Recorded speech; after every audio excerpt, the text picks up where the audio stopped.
Hello everyone, this is चरण पाल सिंह। और आज हम करने जा रहे हैं अरिथमेटिक प्रोग्रेशन एक्सरसाइज 5.4। ऑल्दो इस एक्सरसाइज में ऑप्शनल मेंशन्ड है, but it is a good exercise. और इसमें बस 5 ही क्वेश्चंस हैं, so it's very good for practice purposes. Okay, तो चलिए शुरू करते हैं। तो सबसे पहला क्वेश्चन जो इसमें दिया हुआ है, it says which term of an arithmetic progression 121, 117, 113 and so on is the first negative term. तो इस केस में अगर हम देखेंगे तो अरिथमेटिक प्रोग्रेशन में जो वैल्यूज़ हैं वो घटती जा रही हैं, so definitely it will reach a point where will get a number which is less than zero. तो हमको वही फाइंड करना है। So in this particular case given क्या है हमारे पास ये अरिथमेटिक प्रोग्रेशन गिवन है which is 121, 117, 113 and so on. तो इसमें इनिशियल वैल्यू जो हमारी आती है which is A, that will be 121। D will be a2 minus a1 which is 117 minus 121। तो हमारे पास जो निकल के आएगा दैट विल बी -4। ठीक है, अब हमको nth टर्म फार्मूला पता है an equal to a plus n minus 1 into D. तो since we are looking for the first negative term, तो हमको पता है कि हमें पहला नेगेटिव टर्म निकालना है। तो इससे हमको ये पता चल जाता है that first negative term means the value will be less than zero. तो हम कह देते हैं A N that we are looking for should be less than zero. तो इस पर्टिकुलर केस में अगर हम कहें कि zero will be greater than this particular value that we have. ठीक है, अब हम इसमें तो बस हमने इक्वल साइन की जगह इसको रिप्लेस कर दिया। चाहे तो हम इक्वल से भी कर सकते हैं, बट ज़ीरो से हमारी वैल्यू निकलेगी नहीं। तो हमने ए में 121 रखा, n माइनस वन, एन हमको पता नहीं है, that is what we are trying to find out. ठीक है, इंटू -4 इज़ द डी जो हमने इधर से निकाला था। तो हम इसको फर्दर सॉल्व करते हैं, और सॉल्व करने के बाद हमको पता चलता है n which is greater than 31 whole number 1/4। Now इस केस में हमको पता है कि the value of n can never be a fraction. Okay, और हमको इधर जो वैल्यू मिल रही है it is a fraction, it has to be an integer. तो the next integer that we have is n equal to 32। That is n equal to 32 will be the first negative term जो कि हमको पता है will be negative. ठीक है,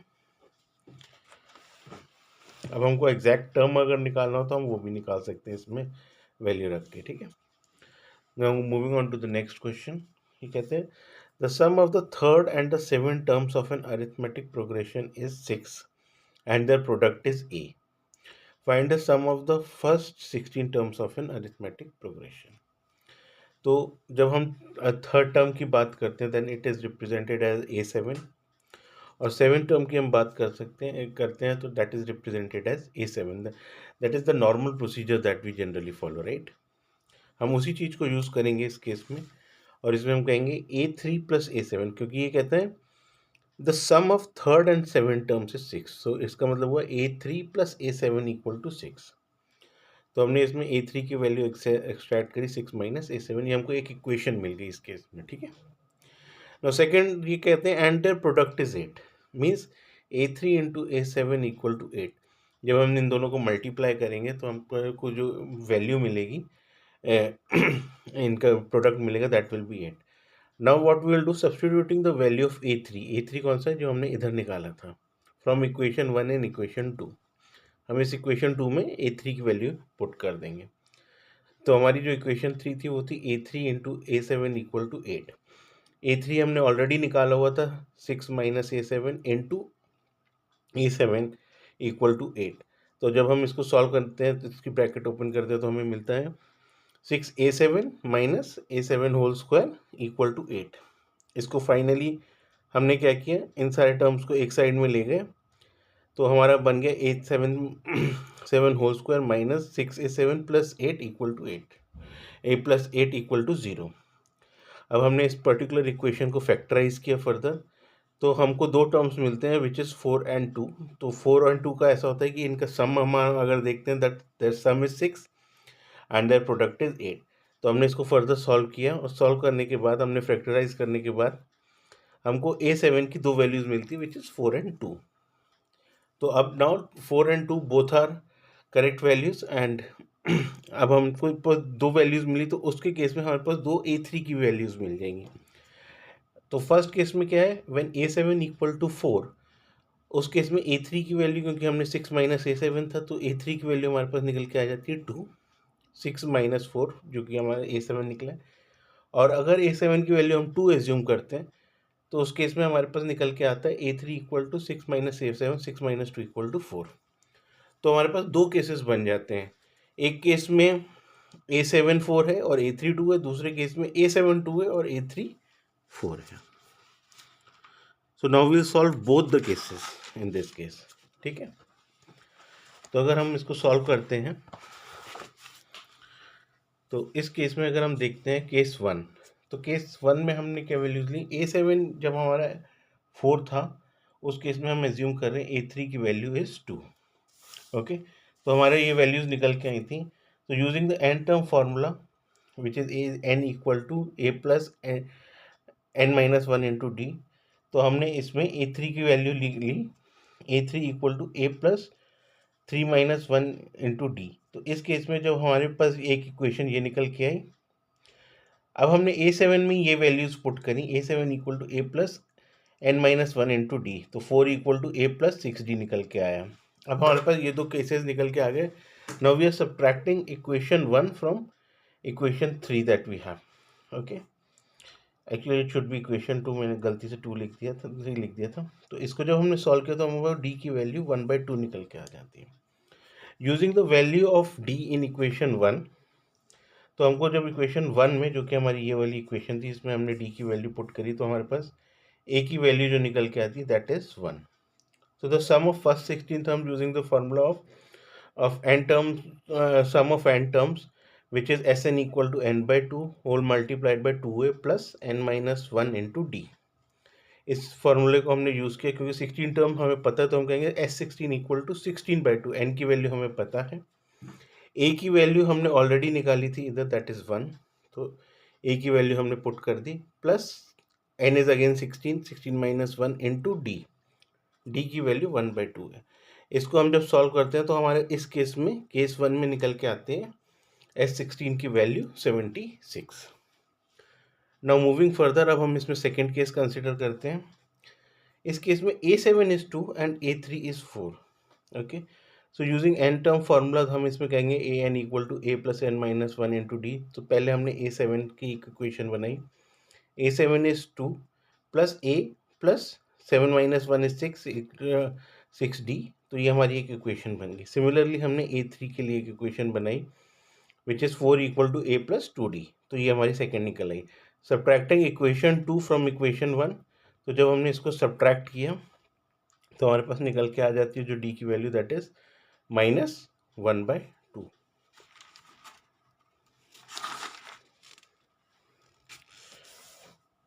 now using the value of D in equation 1, तो D हम की वैल्यू हमने जो इक्वेशन 1 निकाली थी, तो उसमें हमने डी की वैल्यू पुट कर दी. और इसको जब हम पूरे को सॉल्व करेंगे, you can see the calculation here, तो इसको जब हम सॉल्व करेंगे हमारे पास ए की वैल्यू 5 निकल आ जाती है. तो the sum of first 16 terms, इस केस में क्या होता है, अगेन हमने सम ऑफ एन टर्म्स का फॉर्मूला यूज़ किया which is Sn equal to n/2 whole multiplied by 2a plus n minus 1 into d. ठीक है, तो S16 जैसे पहले बताया, 16 हमको n पता ही है, इसमें 16/2, 2 into A which is A is 5 plus 16 minus 1 into -1/2. D की वैल्यू हमने पीछे निकाली थी which is -1/2 in this case here if you see. तो हमने डी की वैल्यू ऑलरेडी -1/2 निकाली थी इस केस में. अब इसको हम फर्दर सॉल्व करते हैं. जब हम इसको सॉल्व करेंगे, तो सॉल्व करने के बाद इस केस में हमारे पास, सेकेंड केस में, पहले केस में हमारे पास वैल्यू 76 निकल गई थी. इस केस में जब हम सम निकालते हैं, then the sum is coming out to be 20. तो इसको पूरे हमने आंसर में इस तरीके से लिख दिया. केस 1, A7 हम उनकी वैल्यू जब हमने 4 ली, A3 की वैल्यू 2 ली, डी हमारे पास 1/2 निकल के आया, ए की वैल्यू 1 निकल के आई और S16 निकल के आया, that is 76. Now going to the case 2, A7 की वैल्यू जब हमने 2 ली, A3 की वैल्यू 4 हुई डी की वैल्यू हमने -1/2 निकाली, ए की वैल्यू 5 है, तो इस केस में S16 की वैल्यू जो है हमारे पास निकल के आती है, दैट इज 20। ठीक है, अब नेक्स्ट क्वेश्चन पे चलते हैं। अ ladder has rungs 25 centimeter apart. The rungs decrease uniformly in length from 45 centimeter at the bottom to 25 centimeter at the top. If the top and the bottom rungs are 2.5 meter apart, what is the length of the wood required for the rungs? Rungs क्या होती है? सीढ़ी होती है। जब हम सीढ़ी बोलते हैं तो स्टेप्स रखने के लिए जो होता है, इसमें बहुत अच्छा फिगर दे रखा है हमारे इसमें। ये हमारी इन्होंने एक सीढ़ी दी हुई है इस केस में, और लेडर हम जिसे कहते हैं इंग्लिश में दे रखा है, और इसमें हमारे पास जो स्टेप्स बने हुए, सबसे नीचे वाला जो है 45 सेंटीमीटर का और सबसे ऊपर वाला 25 सेंटीमीटर का है, और इन दोनों के बीच का डिफरेंस है दैट इज 2.5 मीटर। तो इसको अगर, क्योंकि इट इज़ 2.5 मीटर, इसको हम 2.5 मीटर भी लिख सकते हैं, और जब हम सेंटीमीटर में कन्वर्ट करेंगे into 100, that will come out to be 250 centimetre. Okay, और इन दोनों के बीच में जो डिफरेंस है दैट इज 25 सेंटीमीटर। अब ये नंबर ऑफ रंग्स, ये नंबर ऑफ स्टेप्स, या नंबर ऑफ पैर रखने की जगह जो होती है, इस पर निकालने का इन्होंने फार्मूला हमें दे रखा है 250/25 + 1। तो 250 क्या हुआ? ये हमारा डिस्टेंस हुआ 250 सेंटीमीटर डिवाइडेड बाय 25 जो है हमारा ये डिस्टेंस है, +1 हमने क्यों किया? क्योंकि अगर हम कैलकुलेट करेंगे तो हमारा, क्योंकि ये शुरुआत है, इसके हिसाब से अगर हम देखते हैं, सिर्फ डिवाइड करते हैं, तो ये 0 से स्टार्ट होता है, बट हमको एक ये फर्स्ट वाला भी कैलकुलेट करना होता है, इसलिए हमारे को +1 करना पड़ता है इसमें। तो इन्होंने बहुत अच्छा हिंट दे रखा है इस केस में। अब total number of rungs equal to 250/25 + 1, तो टोटल जो रंग्स निकल के आते हैं दैट इज 11। तो इस केस में देखा जाए n की वैल्यू जो है हमारे पास 11 है। a which is the starting one which is 45 centimetre इन्होंने दे रखा है, ये हमारे पास 45 सेंटीमीटर ऑलरेडी दे रखा है, और लास्ट वाला क्या दे रखा है? 25 सेंटीमीटर। अब हमारे पास बेसिकली सारा डेटा इन्होंने दे दिया। So the total length of rungs can be found using the sum of arithmetic progression. तो हमको पता है S N equal to n/2 whole multiplied by a + l, ये हमारे पास टोटल सम निकालने का फॉर्मूला होता है, यही हम फार्मूला यूज़ कर रहे हैं to find the total length of wood required. तो हमने इसको पुट कर दिया, n की वैल्यू 11, a की वैल्यू 45 और L की वैल्यू 25 हमने पुट कर दी। इस पूरे को सॉल्व करेंगे जब हम, देन वील गेट 385 सेंटीमीटर। ठीक है, अब हम नेक्स्ट क्वेश्चन पे चलते हैं। नेक्स्ट क्वेश्चन कहता है the houses of a row are numbered consecutively from 1 to 49. Show that there is a value of x such that the sum of the numbers of the houses preceding the house numbered x is equal to the sum of the numbers of the houses following it. Find this value of x. तो basically इसमें ये बोलना चाह रहा है, एक रो है, उसमें बहुत सारे घर हैं, और उस घरों में जो नंबर्स हैं घरों के, वो 1 से 49 तक हैं। अब इसमें एक घर ऐसा है जिसकी हमें घर का नंबर नहीं पता, तो हम मान के चल रहे हैं, इसमें इन्होंने बोला कि वो एक घर नंबर x है। तो उस x से पहले, मतलब x-1 तक अगर हम देखेंगे, उन घरों के सारे घरों का नंबर प्लस कर लो, और उस x के बाद जितने भी घर हैं उनको प्लस कर लो, तो उन दोनों का सम बराबर आएगा। ठीक है, तो वो उस पर्टिकुलर x, उस घर नंबर को पूछना चाह रहे हैं कि वो नंबर कौन सा है, कि उससे पहले जितने घर हैं और उसके बाद के जितने घर हैं, अगर उनके घरों के नंबर को टोटल किया जाए, वो टोटल सेम आएगा। ठीक है, क्योंकि वो घर हमारा x है, तो उससे पहले वाले जितने भी घर हैं 1 to x-1 उसका सम हमको चाहिए, और अप टू 49 जितने भी घर होते हैं, तो x+1 से लेकर 49 तक जितने भी हमारे घर हैं वो हमको चाहिए। तो इन्होंने बहुत अच्छा इसमें भी हिंट दे रखा है। इन्होंने बताया है कि x-1, ये इन्होंने क्यों दे रखा है, इसमें हम 1 से लेकर x-1 का पूरा सम निकाल लेंगे, और s49 इसमें क्या किया इन्होंने, हम 1 से लेकर 49 तक का पूरा सम निकालेंगे, माइनस क्या करेंगे, 1 से लेके x तक की वैल्यूज़ माइनस कर देंगे, तो हमारे पास x+1 से 49 तक की वैल्यूज़ निकल के आ जाती हैं। तो ये इन्होंने बहुत अच्छा हिंट दे रखा है। तो इस क्वेश्चन का होप करता हूँ कि आपको मतलब समझ में आ गया होगा। ठीक है, तो इसमें टोटल नंबर ऑफ हाउसेज हमारे कितने 49, एन की वैल्यू क्या हुई हमारी 49। जो कॉमन डिफरेंस है हर एक घर में 1 2 3 4, तो हमारा कॉमन डिफरेंस इज 1 है इस केस में। तो house number to find is X. A की वैल्यू जो है स्टार्टिंग वैल्यू हमारे पास 1 है और टोटल नंबर ऑफ घर हमारे पास 49 है। तो to find the sum of the house numbers use sum of arithmetic progression. तो हमारे पास जो पे भी हम यूज़ करेंगे यही फार्मूला यूज़ करेंगे क्योंकि सम निकाल रहे हैं, which is S N equal to N by two whole multiplied by two है plus N minus one into D. तो सबसे पहले हम क्या करेंगे 1 से लेकर x माइनस वन तक का पूरा सम निकालेंगे। तो हमारे पास इसमें क्या निकल के आता है, अब n की वैल्यू क्या है इस केस में x माइनस वन है, एस एन होता है। तो n में हमने x माइनस वन रखा, x minus one by two whole multiplied by two into A हमको पता है क्योंकि हमारे घर का नंबर 1 से स्टार्टिंग है। 2 इंटू ए प्लस एन, एन की वैल्यू हमको पता है x माइनस वन, ये घर नंबर है एन की x माइनस वन, और ये माइनस वन दूसरा जो है ये यहाँ से आ रहा है ये वाला minus one whole multiplied by one. तो ये इस पूरे को हमने 1 से मल्टीप्लाई किया which is the common difference. ठीक है, अब हमने इसको सॉल्व किया, तो इसको जब हम सॉल्व करेंगे तो 2 का 2 आ गया, ये 1 है तो ये सिर्फ यही वैल्यू रह जाती है, और इंटरनली जब हम इसको करेंगे तो ये x माइनस टू हो जाता है। अब 2 और माइनस टू आपस में कट गए तो ये बन के आ जाता है x multiplied by x minus one by two. तो ये हमारे पास पहली इक्वेशन निकल के आ गई। ठीक है, अब हम अगर इस हिंट में देखेंगे तो हमारे पास ये वाली वैल्यू निकल के आ गई। अब हमको सेकंड ये वैल्यू निकालनी है विच इज S49। तो S49, इसमें n की वैल्यू हमको पता है 49 है, 49 बाई टू। अब इसमें हम ये वाला फॉर्मूला यूज़ कर रहे हैं S N equal to N by two whole multiplied by A plus L. A हमको पता है विच स्टार्टिंग वैल्यू इज़ 1, और एल भी हमको पता है क्योंकि लास्ट जो घर का नंबर है दैट इज़ 49। तो इसको हमने इधर रखा 49 by two multiplied by 1 plus 49। तो इसको जब हम सॉल्व करेंगे तो हमारे पास आंसर निकल के आएगा 1225। अब क्योंकि इसमें सारी वैल्यूज दे रखी थी तो हमको सारी हमारे को एग्जैक्ट फिगर मिल गया इस केस में। ठीक है, अब हम नेक्स्ट में चलते हैं। अब हमको x minus one equal to 49, sorry इससे पहले मैंने ये मिस कर दिया। सिमिलरली अगर हम एस एक्स की बात करें अप टू x अगर हमको करना है तो x हमारा लास्ट नंबर है जो हमको निकालना है। इसमें भी हम यही फॉर्मूला यूज़ करें S N equal to N by two whole multiplied by A plus L.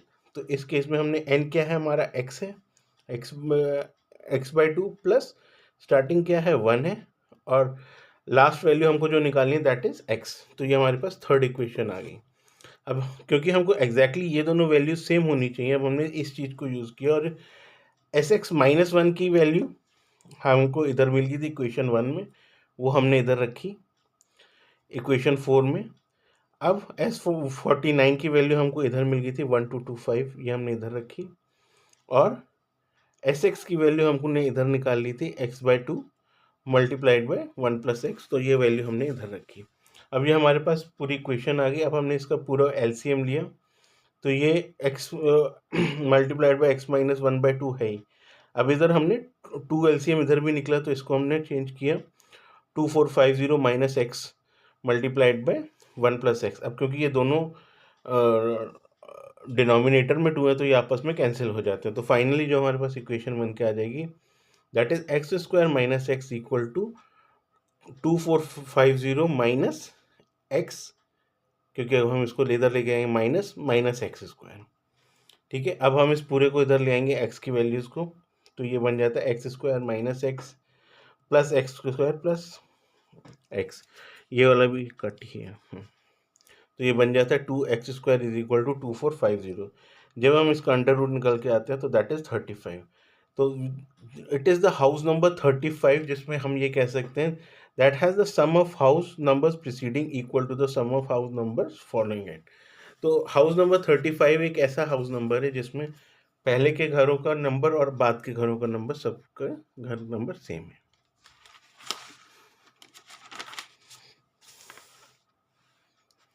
अब हम आते हैं लास्ट क्वेश्चन में। A small terrace at a football ground comprises of 15 steps of which is 50 meter long and built of a solid concrete. Each step has a rise of 1 by 4 meter and a tread of 1.5 meter. Calculate the total volume of concrete required to build the terrace. तो इस case में भी इन्होंने बहुत अच्छा एक diagram दे रखा है। अगर हम ये देखेंगे तो इस केस में अगर देखते हैं, ये हमारे स्टेप्स हैं जो कि बनने हैं। 50 मीटर चौड़ा है और हर एक का राइज जो है, जो उसकी हाइट है, दैट इज़ 1/4 मीटर। और जो ट्रेड है, जो बेसिकली सीढ़ी की चौड़ाई है जो इधर से इधर तक होती है जहाँ पे हम पैर रखते हैं, तो दैट इज़ 1/2 मीटर। तो ये इन्होंने डेटा हमको ऑलरेडी दे रखा है, ये अच्छा सा फिगर भी इन्होंने दे रखा है। तो इसको हम सॉल्व करते हैं। Now total number of steps that we have, that is 15. इन्होंने हमें clearly दिया है, comprises of 15 steps. So the value of n is 15 and the length of each step is 50 meters. ठीक है, और width of each tread of step is 1/2 meter and rise of each step is 1.4 meter. तो अगर हम देखेंगे first step height कितनी होती है, first step from the ground is 1/4 metre. Second step की कितनी होती है, 2 इंटू 1/4, क्योंकि पहला स्टेप प्लस दूसरा स्टेप आ जाता है तो इंटू 2 हो जाता है। सिमिलरली थर्ड के हम 3 इंटू करके निकाल लेते हैं।